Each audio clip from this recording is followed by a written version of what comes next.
back to Beauty Marks Podcast. My name is Elizabeth Savion, and here we talk about all things healing, community, and embracing our story. I am here at Hi Hello Labs in downtown Orlando in this beautiful studio space, and if you want to start your podcast for 2025, this is the place to do so. They have helped me so much, and with the branding, with making this feel like a little home, I would say, for my podcast. And so I'm excited to have an in-person guest today. But before we get into that, I wanted to read a feedback that I had, a review on the podcast. It says, after listening to Liz's podcast episodes, it really makes you realize that most of us are going through similar situations in our lives. And to hear her share her experiences, thoughts, and feelings is truly inspiring. Her advice is how we can overcome challenges and that we can always better ourselves is very motivating. I really appreciate that she speaks up about how important our mental health matters. Thank you, Liz. Thank you so much for that review. I love reading them, and it means so much because I know that this is something that has even helped me through my journey, but also knowing that each of you guys that listen care about your personal growth, your mental health, becoming the better version of yourselves, but also accepting along the journey of becoming that, and I know that a huge part of this has been because of the feedback and the growth in each of you guys tuning in weekly. So on today's episode, we have someone that I would say is not a stranger at all to this podcast. And so I want to welcome back Jojo Venant as one of our mental health counselors that we met this year. And I'm just so thankful for you coming on yet again. How are you? So I'm happy to be here. I'm always have a good time with you and what we talk about. You're amazing. Yes. And how are you feeling today? What has been up with you since the last time that we got together? Been, I would say, pretty knee deep in all things grief and loss. It's kind of, it's not just been the theme of Chasing Clarity magazine. It's also been a theme going on with a lot of loved ones around me.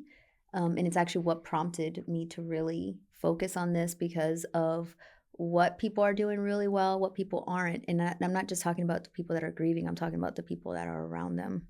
So I've been really diving into that. And of course, being a mom and being a wife and all the things. Yeah, I think this topic resonates a lot because also the holidays are coming up. And we're technically here. We're in the fall time. And so this year you had the toxic relationship series, right? Then we went into, what was the second one? All Things Toxic was the last one that we did. Yes. The one before that was... The Body Edition? The Body Edition, yes. So it was Body Edition, Toxic, All Things Toxic, and now it's Grief. And so when I'm guessing that you also have a lot of clients that talk to you about their grief process. And today we wanted to go into the grief of like just general of like a loss, right? And the grief of self. And what about the grief that is someone that you lost, but they're still alive? Okay, that's deep. And that is something that is kind of like the silent grief that most people, if not everyone, will experience at some point in their lives, but isn't as discussed. You're not getting the casseroles, you're not getting the memorial or the services or the ability to just remember what it was. Even let's say something like a divorce, that is a loss. And we have a term for that, and I'll get into that. But you're not getting the advice of, let's remember what it was. You're getting, girl, you got, thank God for that being over with. Now what, and you might just miss what it was. And so when you are in the grieving process and you're grieving someone that is still alive, so that could be a relationship that you had, that could be a loved one that has dementia or Alzheimer's, a loved one that is lost in addiction, that is now a different person, also, a friendship or an estrangement, right, with family. That is all a loss, and we call that ambiguous grief. And we've talked about ambiguous loss in, about 30 years ago. It was coined, but it had more to do with soldiers going away and what the spouses were dealing with and the family members were dealing with. But now we're talking about ambiguous grief in a different way when it comes to those stages that we go through, that process that we go through with people that are sometimes around us that we see on a regular basis or don't see at all. Yeah, I resonate with that. And when I read the article, I thought about first my breakup. Like that was such a loss because I was with this person for so many years. And as much as it was like, because it was a toxic relationship, right? It's like, yay, like you're out, right? But it was such a weird feeling of like grieving that and knowing that that person's still living and that connection that you felt and that loss. And sometimes I feel like it wasn't okay to grieve that because I'm like, okay, but it's good. It's a good thing. And I also think about a family member that was someone very, very close to me that in recent years, I actually have not talked to for a few years. And this person was very pivotal to my life, would talk to them every week. And because of just some serious boundaries that needed to be set and hard conversations, I cut off that relationship. Yeah. And that was hard.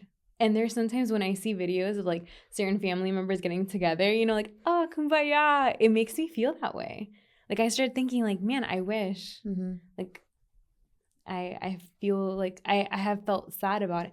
But so what is that when we can't explain that it's a good thing that you're doing it, but you still feel maybe the grief or sadness? Like, can you explain that to us? Yeah, and what you're explaining is something that I'm actually seeing a lot right now because I don't know if this is just the season of my practice right now where I'm walking through so many people through breakups, and it's, you know, the fantasy of what it should have been, and then there were moments where it was. Yeah. Okay, there were moments where you felt really, really good. All things that are toxic at the end, yes, when we look at it globally, just look at the big picture, at the big pie, it's not good for us, but there were pieces that were really good and nice and felt amazing and gave us maybe an ego boost and things like that. So, you know, that whole entire process, the fact that it is so complicated, the fact that you can experience you know, moments of just really longing for that. And that's how we can really think about grief. It's actually a motivated state because we're yearning for something that was. We're yearning for a person that was once here, a relationship that was once here. So we can even see that on brain scans, you know, and when someone is going through grief, the parts of the brain that experience that pain is lit up, you know. So you experiencing that is the pure definition of ambiguous grief. And we can look at it in the stages. You know, researchers right now are debunking this 5 stages of grief. Really? What do they say is happening really? So here's the thing. The 5 stages of grief isn't truly explaining the full experience. So there's stages, yes. And we know it's not linear. So we might go into a stage of denial, you know, immediately. And that's what you, most of the time, it's like, this really didn't happen. And then, you know, you could feel the depression, you could feel the anger, you know, you could feel the parts of bargaining. But then there's parts of our life that we experience. Where's the meaninglessness? You know, where is the anxiety? Where is okay, here's the huge one. Where is the guilt? And some can say, well, that's in bargaining. And then some can say that's in depression. But in reality, it's just we're starting to look at it a little differently. We really are. And what would you, if someone is like maybe like, okay, they just went through, let's say, a breakup, because you mentioned that around the holidays, right? What are maybe some feelings that they do feel if they're grieving? Because sometimes you're like, am I grieving? So what does that look like? Yeah. You know, when we just take a step back from the distractions, we take a step back from the routine and all of the things, and we really just take a look at our emotions and what we're feeling. And even if we are not feeling anything at all and we're just seeking to numb, that's something to look at as well, you know, and we don't want to overthink either. You know, some distractions are really good. And I'll tell some people that are in a process that they just have zero control over. It's like, you know what, to manage some distraction here and there is okay. But if you're feeling, you know, the tearful when you're thinking of this individual or these activities that you guys did together and unable to get past that, unable to get over the rumination of the thoughts, unable to, I can't go to this location because that's where we went. And you can see this, of course, with, you know, the loss, the physical loss of an individual, you know, as well. But those are all things that you can look at. Yeah, I mean, for some time, and I definitely feel like in the beginning, I did do that, and it was like maybe for like 2 years, like I couldn't go to certain things, I couldn't hear certain music, like it was, but I was grieving, and I knew that I was. It was like something, but I was in therapy, like, so I was also like trying to understand my process, but I know a lot of people don't know that. And a lot of people like, they're like, I don't know why this is still lingering, you know, when I think about them. And I think that a huge part of that, if someone's alive, is also like maybe the acceptance of like the closure. Like, do you get a lot of people ask you that? Like, how do I like move forward? So let me tell you something about closure. It's something that we have created an expectation for. It's something that I see not only in breakups, but I see it with just in general. And it's at the end of the day, that's wanting some form of control. You want to make a story that makes sense, and accepting that it's not going to make sense, it should be closure enough. And that's just difficult in general. And I'm seeing that with clients.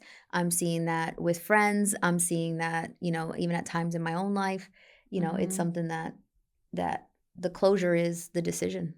Yeah. Like you might not get the full conversation, because even if you do have that conversation, like, will that really make you feel better? Will anything really make you feel as good as you think it will? Might make you feel worse. Yeah. Yeah, you were the love of my life, and I made a huge mistake.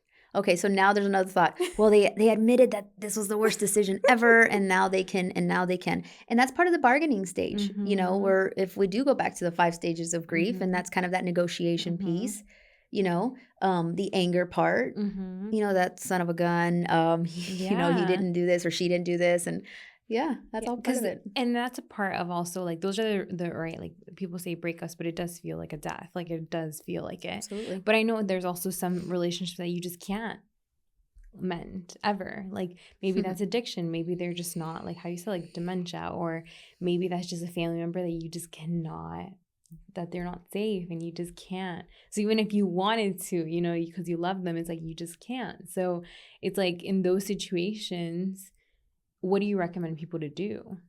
You know, there are going to be things that you can make sense of. So that's why you do need to present this to someone that can get it. You have to have safe people in your life that let you talk, that let you vent, that aren't going to cut you off, that aren't going to give you just unsolicited advice, that are going to tell you how they dealt with it. You know, those are people probably to avoid. But then you could sit with a professional who can also tell you, hey, listen, we need to move past this gently. That can sit with you and process this with you to look at, you know, those pieces. Yeah. How about for grief that maybe it's of yourself? Because that's, you know, with people and closure, but what about yourself? So you wrote an article on that. I did. So can we go into what that looks like? And what stages would that be? Grieving? Okay. So this was something that I shared because I didn't fully see it as grief of self. It was just more, you know, being hard on myself for not meeting an expectation of who I should have been. And truly, if we're really looking at it, it's a bit of it's functional depression, really what I wrote on anyway, where your functional depression can look a certain way and be very manageable. And then there's days where it's not. And then when you look back and you see, you know, days or months or years that, you know, if you're going in and out of these cycles, that what has been lost and what should have been. So, you know, I discuss it in a way where I don't think a lot of people are discussing it. You know, we focus on depression, on how it's impairing all parts of your life, and then you're, you know, and possibly needing medication and things like that. I'm not talking about that level of depression. And I'm also not talking about just a bad day. You know, this is more like a cyclical, situational type of event where there might be some depressive episodes, just, you know, not enough to be considered, you know, a major depression. So, you know I shared on having, I've had a probably 2 or 3 just deep episodes, I would say, the last one being in February this year. And when you look back on that and see what you missed out on, guilt kicks in, it creeps its ugly head. And you know what did you miss out on? What did you lose? What didn't you appreciate? And that piece of truly just coming down on yourself. So I'm trying to spin it on its head And instead of it being, what did you miss out on? It's like, what did you gain from that? And what new perspective do you have? The people that are around you, the support system, it really brings you closer to those that are there, and not that they need to fix you. And I think that's a huge one, that it's a support is very different than saving. Those that are there, those that aren't, what matters and what truly doesn't. It just it brings a level of clarity. So that's what I wanted to do, is to be able to talk about that grief of self, that sometimes us that experience more of a low grade or a functional depression that really can just be hard on ourselves, that we can look at it in a form of an empowerment and a learning experience, rather than all the things we lost. Yeah. And I think that in trauma therapy, I feel like that was something that I struggled with, of like those stages of like, wow, like when I was going through like anxiety or depression and things like that, like I feel like I missed out on certain things. Cause I'm like, wow, like when I look back at pictures, I'm like, wow, she was doing great things, but I wasn't there. Like, cause I wasn't like present. And so I battled with that myself, that I'm like, wow, I wish my healthy version was that. Is that kind of what you're Yes. saying? Okay. That it couldn't have been more perfect than that. The way you put it was absolutely the way it is. And then here's the thing, the problem that it can turn into something bigger or greater, and this is how we see things just in general when we look at it from a mental health perspective, is if we can see something, we take it, we learn from it. This isn't going to happen again. And if it does, this is how I'm going to treat it. Give yourself, extend that grace for yourself, because we're human and we can't go back in time. And you were there, but emotionally maybe not. And I'm going to take this moment to realize what matters and what doesn't. And now I know that moment, I don't want to miss it again. It really is a moment of perspective. Yeah. Because I know that a lot of us, and including myself, so I'm going to talk about myself, it was that part of like, God, I wish you would give me back those opportunities, because I feel like I didn't manage it well. Like, so I would like have that guilt, of like, I wish I would have, or even with my family, like I shouldn't have treated them that way. They're getting older, and like now I have to mend the relationship and like that process. So what other stages, like when you were saying about earlier this year, like what were you kind of walking through, if you would like to share? When I'm trying to, if I were to really try to recall like what prompted it, I don't know if I can really recall what prompted it, because everything felt kind of big. I think there was a moment of disconnection even with my spouse. Professionally, we were both focused on our professional goals. He was traveling a lot. I relied on him a lot for just help and support, just on a physical level too. I was being down on myself for my own physical health. Um, Seeing things around me, loved ones that I saw that were hurting, that I felt powerless with, my inability to help those. And then one thing just led to another, where I found myself just even pulling over to cry, just waiting to pick up my kid to the very last minute, just parked and just waiting and going, you know what, she's at least laughing and having a great time in her class, and I can just wait. And I remember just waiting and waiting and going, girl, get out of the car. Get out of the car.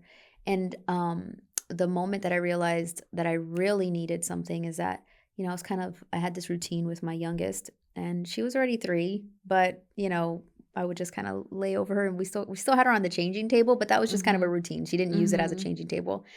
And my mind went somewhere else, and I started to tear up, and tears came out. And then she noticed that I was crying, and she goes, no, no, mommy. And that moment, it was like this, oh, no way, no, over my dead body. This will not happen on my watch. I'm not traumatizing my children. And she can see, like kids can see crying. My kids have seen me have bad days, both of them. I have 2 kids.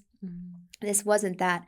I knew that if I didn't tackle it right then and there, that this was going to go a different direction. And it felt very familiar. And I think that when you experience this, you can have, some feelings of like PTSD, like, oh no, I don't want what happened before, where, I felt like I fully lost myself.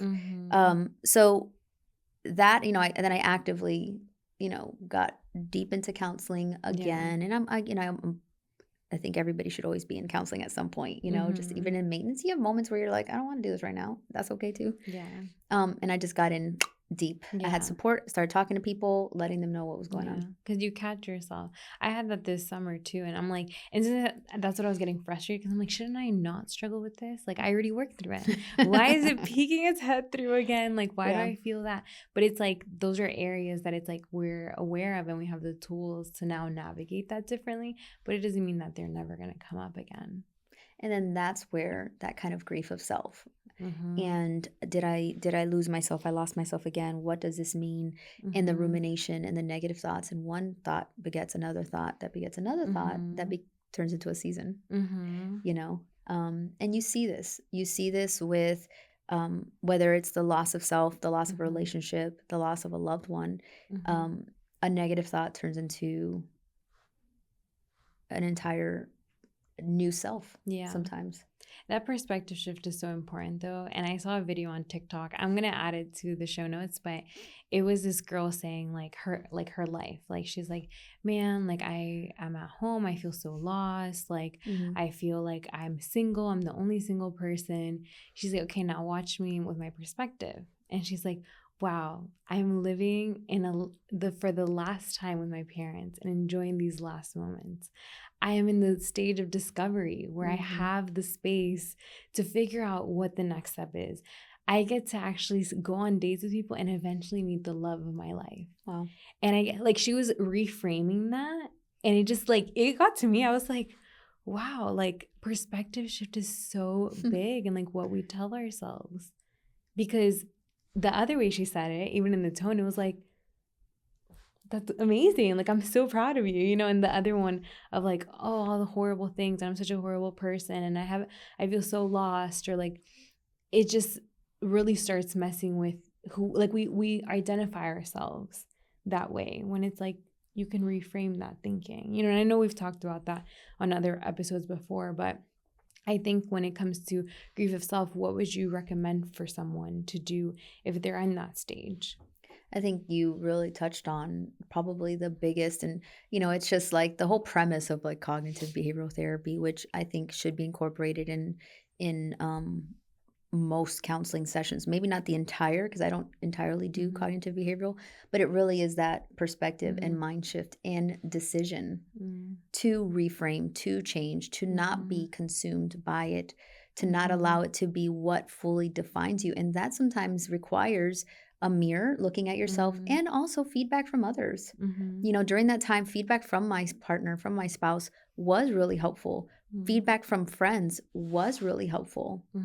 And I was being really negative, and I was being, so that allowed me to truly move past that. And some people can't move past that, and that's when you do need to seek professional help, and maybe you need medication, and maybe it's this, and maybe it's that. And that's why in the article that I wrote, it was more, and I made sure I had a disclaimer in there, because if it's at a level that is, higher, if you're experiencing things that are completely impairing your life, then you might need to go on medicine, and you might need to see, a professional, that something more, a psychiatrist. Like, it's okay. And all of that is okay. And understanding that in life, this is what happens. And in life, things are going to go absolutely amazing. And there's going to be births. And we don't leave this life alive. We don't.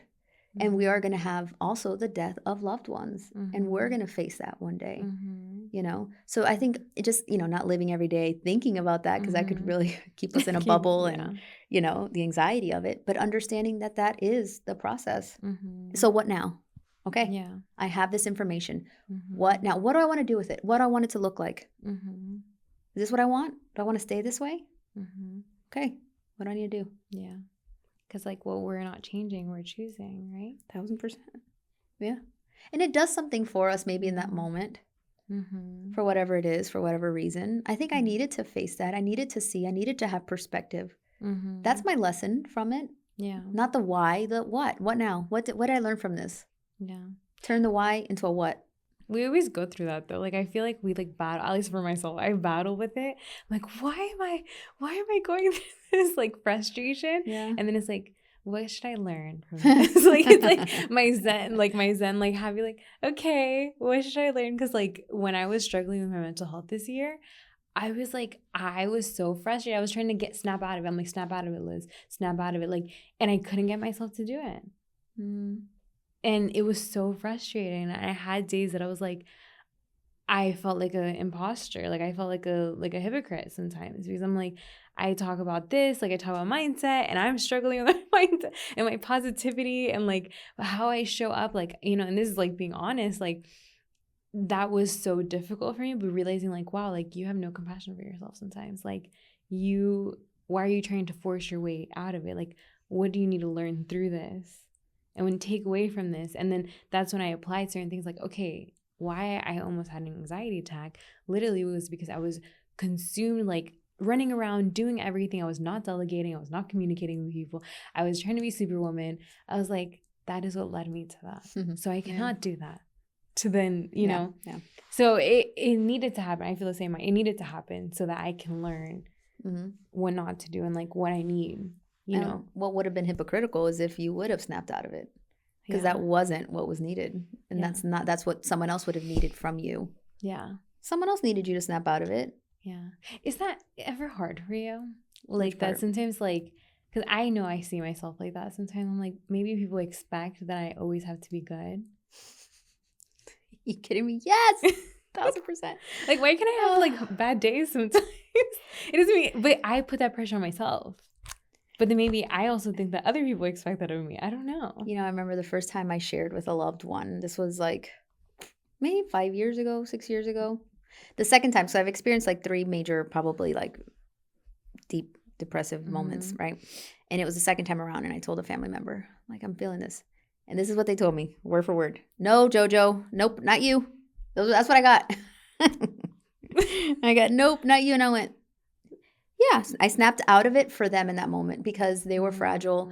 And I think that at that moment, I was probably, if we were comparing, I was in a different level of awareness and ability. And let me tell you, I did snap out of it in that moment, but I also snapped into what I really needed. Okay, I am not going to be saved. And I think I was looking a little bit for that. If I'm really being honest, I was kind of looking for that. And it's kind of snapped me into what's really needed. I need to find myself. This person's not going to snap me out of it. Yeah.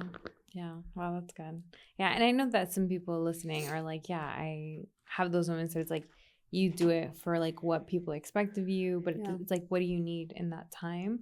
And so when it comes to, we talked about, death or grief of someone that's alive, the grief of ourselves. And then how about like grief of maybe like postpartum or something that is like something that maybe you lost. Like I know actually for the hurricanes, I've seen a lot of people that have lost a lot of things. And is that the same grief that people feel? Well, it's a form of ambiguous grief. Yeah. Yeah. Because, think about just their level of security and safety. And, I think, it's on a bit of a different kind of level because now you're tapping into just our basic needs, needs for shelter, need to be able to go away from the outside world and not necessarily stay at your sister Cindy's house and her 5 kids.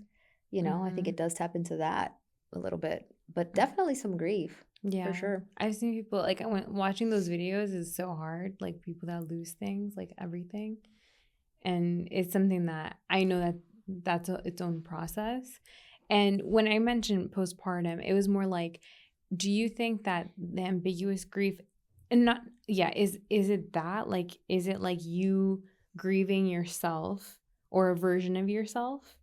Is that what's happening during that time? There is some ambiguous grief that does happen with postpartum.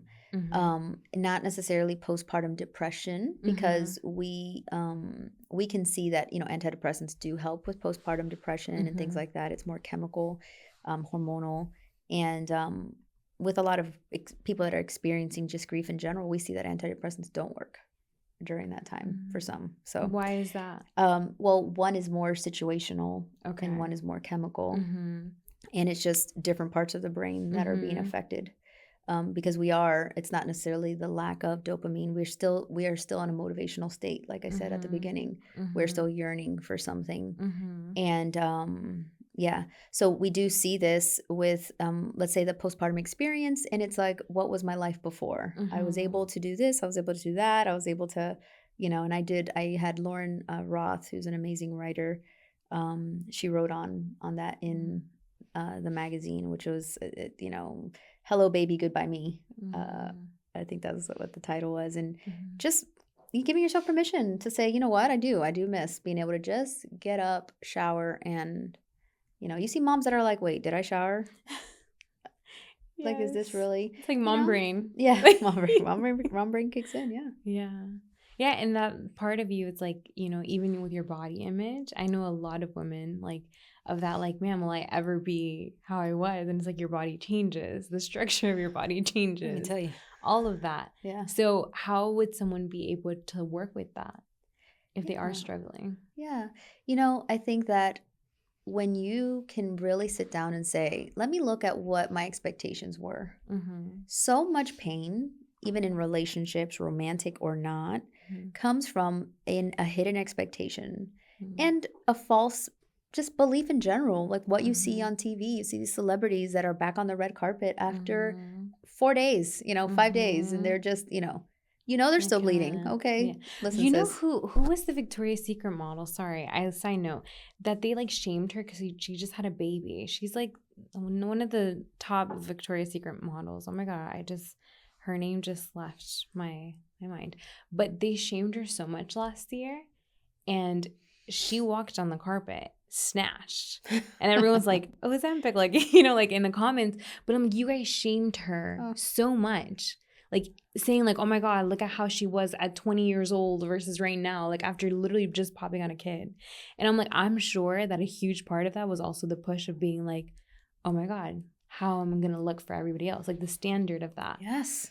So it's like, that's ridiculous. Yeah. So when you walk through what it was supposed to be, what it looks like. So let's say, someone even after extreme weight loss, right? All of a sudden they go from being, invisible to the world, now visible, but when their clothes is off, they see a monster. They see, and I'm speaking from even my own personal experience, So when you see, you go, okay, wait, isn't this supposed to be, the way this. And it's like, so what is the narrative? What is it supposed to be? So what is a woman's body supposed to look like? Okay, so where does the value come from? Your body has gotten you almost 40 years on this earth, has popped out 2 babies, has found love, has lost, has experienced all of these things. This body has gotten me through, and you honor that, and you honor your body, and you go through, it's a process too. It's a process, and it's a mind shift and a process, and how long is like the healthy time for someone to grieve? I think that's a good question. That's a really good question. So I'm going to pause for a second because it does look different for everyone, and it can go into a place where it is dangerous. So I think it goes into, there's some educational piece there. It's like understanding that you're not going to understand anything for those first few months, at least. They call the first 2 years early grief. So let's maybe go that direction of losing a loved one. That is something all in itself right there. Especially if it was something unexpected, tragic. It doesn't even matter if this is someone you talk to every day. This is, you lost someone dear to you. And understanding that there are, or let's say, the educational piece. Oh, I know that there's stages of grief. And then, now we're looking at something more so a 2-step process or whatever, which is, and I can go into that as well. But, that doesn't mean anything. I want them here and I want them now. I don't care what the process is. And life, no one gets out alive. Doesn't matter. I want my loved one. So I think that just, again, having support around you and knowing I'm not going to know anything right now, not trying to intellectualize it. And if this, this is my what's it called? Signature statement. Is this thing on? Not over spiritualizing it either. Yeah. I'm just going to let that one sink in, because we over spiritualize death as well. and we over spiritualize the process that somehow you have less faith because you suffer. You don't have less faith because you suffer. Mm-hmm. Suffering is part of life, Yeah. and pain is part of life. And that is the price we pay for love. Yeah. And You God will know? be with us in our suffering. We're not alone Through in our our suffering. suffering. And in our suffering, He is strong. Yeah. And that might not, and you tell that to a grieving spouse, to a grieving woman, a grieving man, a widow. He is strong right now in your suffering, and they might not be able to fully grasp that. Yeah. Or the next day they might say, where I am weak, he is strong. And that might, and then you might see moments of that denial piece. And there's just so much. And I think that when we can say, hey, and this is where it's important that we also understand as support, not just grievers, because we're obviously going to go through grief of a loved one at least at some point in our lives. But are we going to be a key person in someone's life during their grief? And I'm seeing a lot of disappointment in people that expected friends, family, partners to be there. And that's why I dedicated a piece of the magazine to grievers in general, and it was called Voices of Grief: What Helps and What Hurts. And people pretending that that person's loved one didn't exist or not bringing them up is causing more hurt. And I feel like that needs to be just really highlighted in this moment. Because people think that by bringing it up, it's like, oh no, the wound, the tears, or they don't know how to hold space for that. They don't. So it's like an uncomfortable thing. Like there are some people that they can't deal with other people crying, or they can't see other people sad because it's like it brings up stuff that they're like, how do I console them? So how you did that article, what can you read through some of the feedback of what people said helped and what didn't? Yeah. So with Voices of Grief, I'll tell you, let's see which one I'm pulling up right here.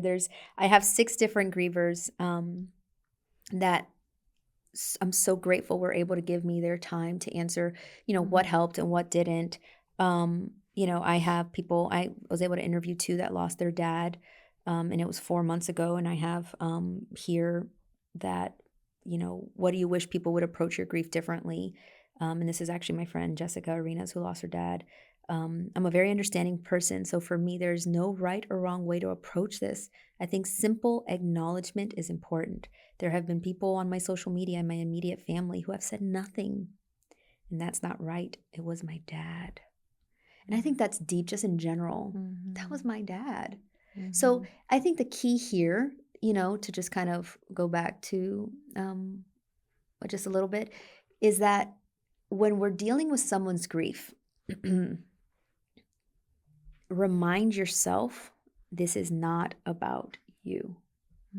That if you're feeling the discomfort, the focus is on you. If you're feeling like uncomfortable with the pain, the focus is on you. That doesn't mean that you have to push through and that you're going to be the person. You're not Dr. Phil. You're not a therapist. You're not this. It's okay. Yeah, I went back to Dr. Phil. I used to idolize him back in the day, but anyway, that's a whole nother thing.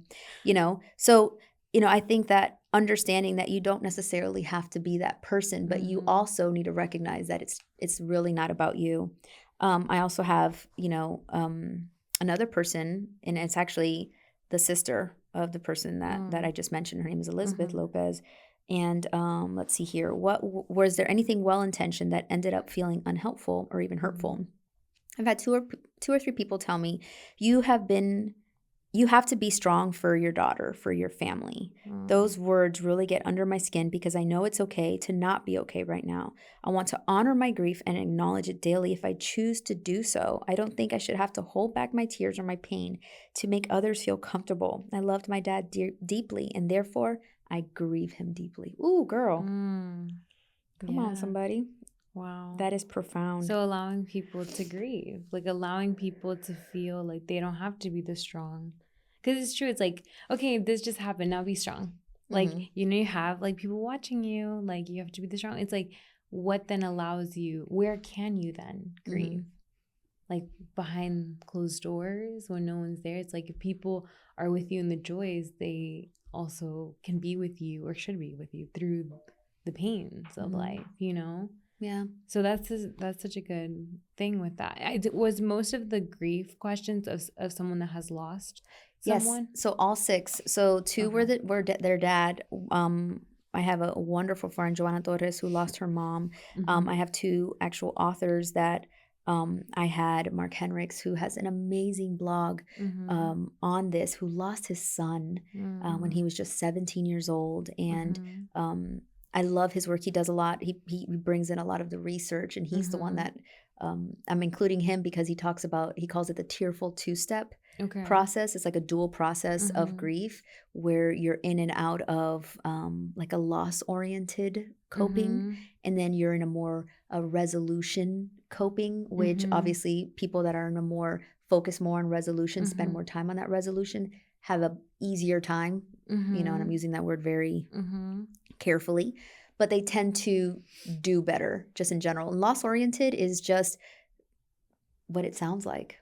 It's the guilt, it's the anxiety, it's the anger, it's all of those things, and just allowing yourself to feel those things, but knowing I am going to move towards that resolution piece. And that might mean I'm honoring them by, starting a charity. I'm honoring Mm-hmm. them by Mm-hmm. blogging, by Mm-hmm. sharing, by helping Mm-hmm. others, by leading a group. Yeah. You see that a lot. Um, and this is actually Mark Henricks here. He talks about, I have found it is common for bereaved people to want others to share memories of the lost loved one and to not be afraid to mention them and say their Mm-hmm. name, rather than to avoid the topic and never bring them up. This is counterintuitive because it may seem better to avoid mentioning the person who died. I'm telling you, every person said this that I Mm. interviewed. That they want you to ask about the person and mention and Yes, stop mention pretending that they're not here. You're not going to remind me. This is what I think it. my friend Joanna Mm. said over and over again. You cannot just make me remember my mom. I'm sorry. She lives Mm. with me in my mind Yeah, and in my every heart day. nonstop. And Mm. what I've heard nonstop over and over again is that I Mm. am a different person because of this grief. Mm. That's it. Who when I what I found out about the loss right Mhm. here, it was it's no longer. Mhm. It's no longer. Yeah. And holding space for those people, and I think is so important. And not thinking that, hey, it's time, you Yeah. know? Like you're just gonna wrap it up. Like, all right, we're never gonna like mention this again. So a lot of people want you to ask about their grief, right? And they want you to ask about the person or maybe how they're working through, or maybe how they're not that they're healed from it. It's more of like how you've been working through it, or how do you feel, or like how can I be there for you? What are other things that you should do or that are helpful? So there's a lot of I have Jessica Fain, who's also an author. She's talks about like what to do and what not to do. I included that in the magazine. And let me tell you, there's a lot. There's Mhm. a lot of things. I'm just going to mention a few of the Mhm. don'ts. Mhm. And that's why I'm going to go back to like the over spiritualizing. Mhm. And when you tell someone that lost their spouse or lost their child or lost Mhm. let's say it's an unexpected death, that there's purpose in everything, Mm. and this was God's will. Um, it is so painful because then it triggers the guilt of the individual of, Mhm. of being ungrateful for whatever this plan is and that you're supposed to Mhm. accept. And it's like, okay. And then anything that starts with at least, Mm. Sophia Demlings talks about that, and she's an author. I also have her Mhm. included as a contributor. She says when someone says, at least you had such a loving relationship, she lost her husband Mm. unexpectedly to a heart attack. At least you had this most romantic, loving relationship, and so many people wish they had that. Mm. She's like, that I actually feel the loss greater because of that. Like it, Mm. that doesn't help me. The Yeah. at least you had, Mhm. at least, or let's say a miscarriage, because that's a loss. Mm. At least you know that you can get pregnant. I know I got that when Mm. I experienced, that loss 4 times. I'm sorry, it Mm. doesn't get easier. Mhm. At least you can get pregnant. I had one person tell me, this is a preparation for your wound. I'm sorry, you expelling, this dream of mine was Mhm. now I had to see this as preparation. So, what is Yeah. it? I think, you know, Toxic yeah, that toxic positivity. positivity. Yeah. And, Yeah. when you have nothing nice to say, don't say nothing at all, Yeah. or if you don't Or if you don't know what to say, just don't say anything. You just say, I'm so sorry. Yeah, I'm so sorry. I'll check in with my friends and I'll just say, hey, little mama, I haven't checked with you in a little bit. Tell me how you doing. I know I can see you're doing great with your kids, but how are you doing emotionally? Mm. And then I'm not going to fix it. I'm not their therapist. I'm their friend. Yeah. And even a therapist can't fix it. Mm-hmm. It is what it is. Yeah. So, hey, I do a check-in, I know, with my neighbor who lost her mama, the Joanna. And I'll just say, hey, especially if I now know when she flies, it's hard for her. I'm going to check in on her when she flies. Mm-hmm. Hey, mama, checking in. Mm-hmm. And you know what? I know I'm not uncomfortable, not just because I'm a therapist, but I'm not uncomfortable with pain, crying, tears, snot. Hold me. I'll hold you. What do you need? And find those people. Yeah. And don't be mad at the ones that can't handle the snot. Yeah. Because there are people that want to be there for you. There are the people that do. And what about those people that maybe they're like, I just don't know how people can be there for me? What do you mean? If they went through the grief. And they're like, when people ask them, like, how can I be there for you? Because that's also another thing. A lot of people are like, they're like, oh, like, I'm okay right now. Like, but you're like, okay, how can I be there for them? Such a good question. Because the griever doesn't always know. So can I tell you another thing not to do? Don't say, let me know when you need me to come. Let me know when you're hungry. Let me know when this. Baby, you ain't getting a text. You ain't getting a phone call. So don't do that. Now, if you know that this person is in a position where they're like, I'm good. Okay, thank you. Send them something in the mail. Send them a gift card. A good one that I've seen is that send groceries over. Because you don't always know. Yeah. You might say, hey, what do you want to eat right now? Girl, I don't want to think about food. Yeah.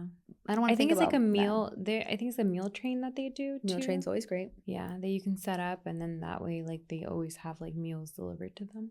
Yeah, and then I have had friends that have done a rotation. So, we had someone that lost a spouse. So they had a rotation of just groceries that were going to always come. Like diapers was going to always come. Laundry detergent was going to always come, that type of thing. And you can also, like, if you are a part of a church, like, who's in charge of this? Like, who does that part where there's, that check-in, things like that. So I feel like the big takeaway is showing up for people and giving space for them to be in their grief. And if I had to end it with something, all of that, remind yourself that if you're in someone else's grief, it's someone else's grief. It is never, ever, ever, ever about you. Period. The moment, like, go talk to someone about it. If you are so egocentric that you're so hyper focused on yourself, it's like, go talk to somebody about that. Yeah. Get out of my grief. Well, and with that, thank you, Jojo, for being a part of this and sharing that. I will include this magazine link in the show notes so that you guys can look at the amazing articles as well as the other ones. If you guys haven't checked out Body Image, Toxic, All Things Toxic, and now this one, I'm super proud of you. And I'm excited to see what goes for 2025. Yes. How can people connect with you and get to know all that you're doing? Connect with me on social media at The Clarity Hour.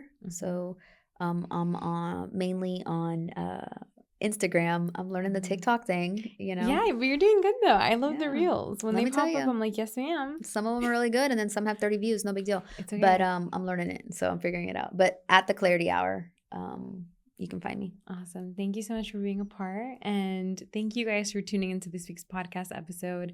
Now you know if you are dealing with your own grief of self, as well as holding space for others that are grieving.